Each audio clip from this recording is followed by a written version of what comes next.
से कुछ ना होई और की जबल ताली न बजे मैया खुश ना होई। ये दोनों तो उठाइए साहब लोग, दोनों तो उठाइए। जो नहीं उठाएगा ना वो चोरवा कहलाएगा, जो नहीं हाथ उठाएगा वो चोरवा कहलाएगा, और जो हथेली उठाएगा वो मां का भगतवा कहलाएगा। तो दोनों हाथ उठाइए। जो मां के भक्त है, जो महिषासुर का भक्त होगा वो नहीं उठाएगा। दोनों हाथ उठाइए और ताली के साथ देशा दे दे पिया जय हो बाजा पिया।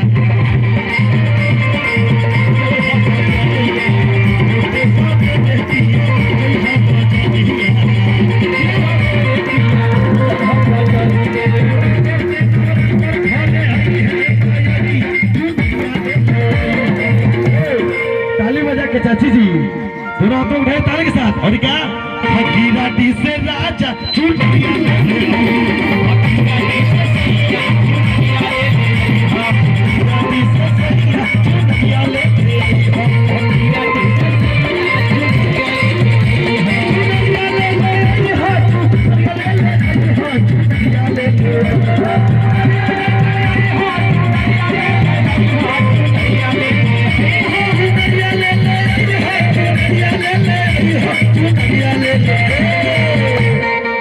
देखो निमन मर्दाना तहरा मिलल बाड़ी। देखो कितना बढ़िया डांस करते थे। डांस कीजिए ना, पैसा नहीं चाहिए, आप डांस कीजिए। और कहना है आपके लिए डांस देख के कि कभी चाय किया जाती है तो कभी पान किया जाती है।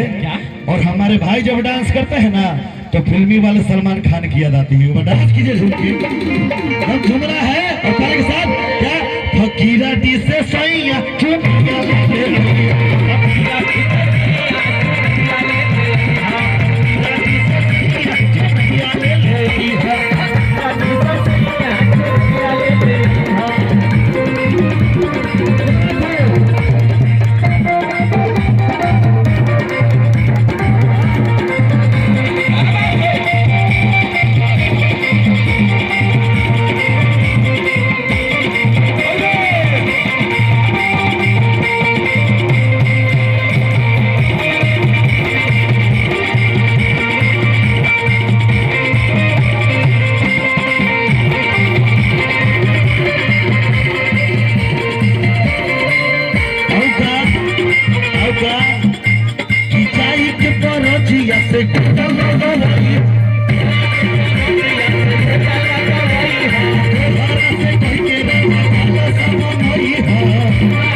समिति के अध्यक्ष नंदलाल कुमार चौधरी उर्फ इन्नू सिंह, समाज सेवी पंचायत समिति प्रत्याशी।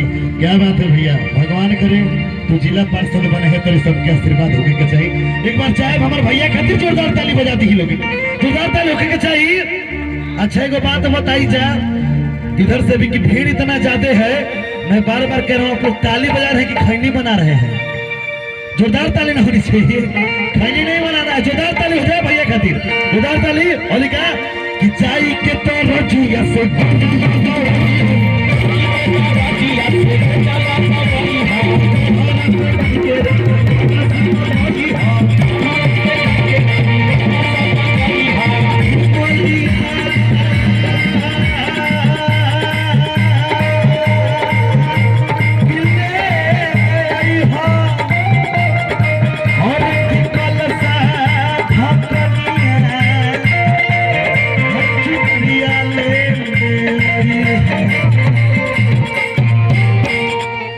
चुंदरी लेवल पंचायत समिति की तरफ से मिल गई था। हम लोग जुगाड़ देखो आए अनु जी बहुत ही अच्छी कलाकार रिया चक्रवर्ती।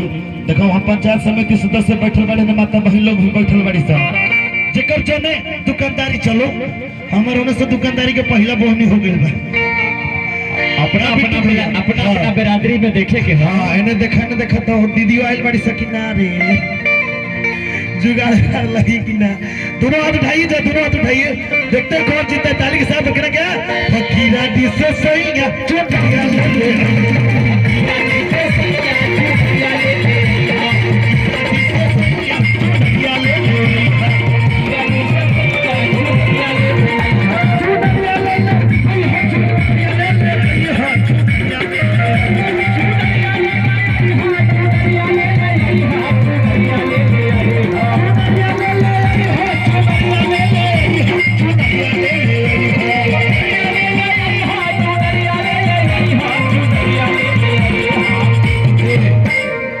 ममता जी बैठा था।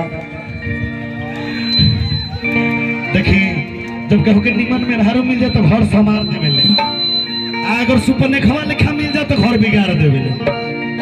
पत्नियां कहतरी हम थोड़ा सा देर खाती मान ला तू तो पत्नियां बने लायक पारू, लेकिन हम थोड़ा सा देर ले पति बने। अब बेटी पतला लक्षण सीखोती आओ लाओ तू भी बैठ ना, तोरा अलग से न मिल तो कम ही है। बैठ जाओ यूट्यूब के कलाकार। बैठा बैठा बैठा बैठा। तो पत्नियां कहतरी जब निमन भाव लगे सिर सुन कने मन हो खेलता अब कहतरी का हर की फकीरा डी से राजा जी। तू कहा ना तू कहा कुछ तो कह दे मैया। अरे का दोनों हाथ उठाए तो दोनों हाथ उठा के एकदम निमन भाव में का कि फकीरा डी से सैया चुटिया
दुकानदारी चल और क्या भैया कोट खाली कि मलिया से ले हो और की कलसा ढकनिया और चुनरिया ले आई हो। से फकीरा दी से लगता कि सब सलाह में हाथ घुसा दिले मेरी सही से अगर कि देख तो हम बगल वाला नहीं खाने आई वो देखी तो क्या कही कि सुबह समरतवा में तू जगरण में तुहने दलिया खूब जाओ थलहू इहला लजा तनिका, लेकिन दोनों हाथों को उठाइए सारे लोग शर्माइए नहीं। ये कमेटी की तरफ से भी आग्रह की जाती है, बहुत ही प्यारे से कमेटी है हमारे भाई साहब सदस्यों के लिए।